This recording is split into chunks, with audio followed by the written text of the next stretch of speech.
सदको मवन्या तुझे मुरकण का मेरा जुकरे वरी मोटण ता सदको मवन्या तुझे मुरकण का मेरा जुकरे वरी मोटण ता तुखे दातर दा जदना अणतले प्या तो के जदना तुखे दातर दा जदना अणतले प्या तो के जदना मेरा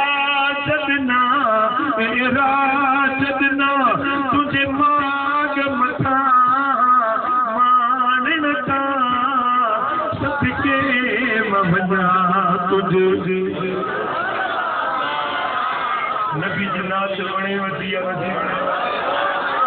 जे वणे थी सो मूंसां गॾिजी करे अॼु तव्हांजो नालो त सनागरन में लिखबो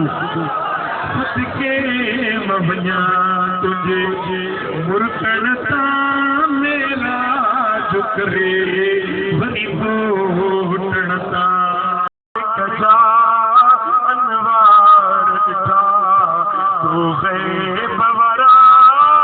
इसरार दिठा तो मालिक जा अनवार दिठा तो गैब वरा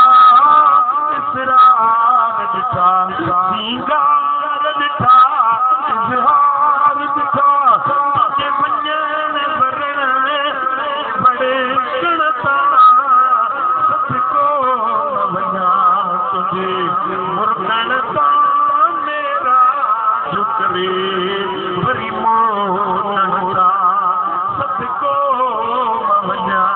तुझे मुरकण ता मेरा जुकरे वरी मोटण ता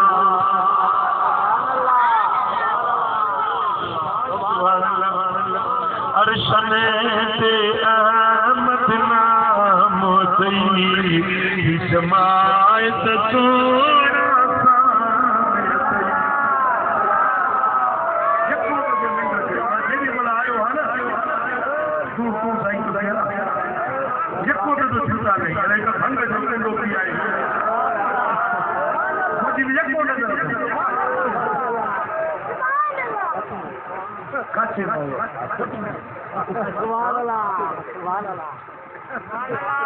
इसकी निंद्र शैतान अंदर घिरी वियो कुरान पढ़जे उनखे निंद्र अचे नबी जो शान उगाइजे हेठि उता लहे सदको मवन्या तुझे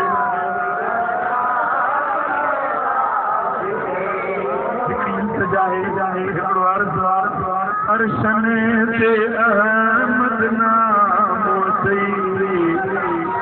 जमायत मदनी सामे सही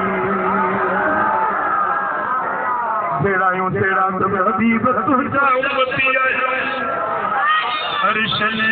ते अहमद नाम सही जमायत साईं सामे सही कर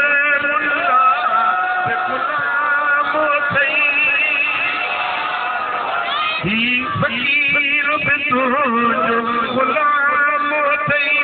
जिंद जान फिदा तो गुण तां सदको मवन्या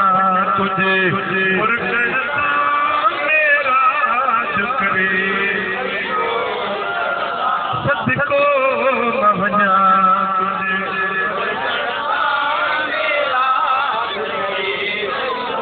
सुभान अल्लाह।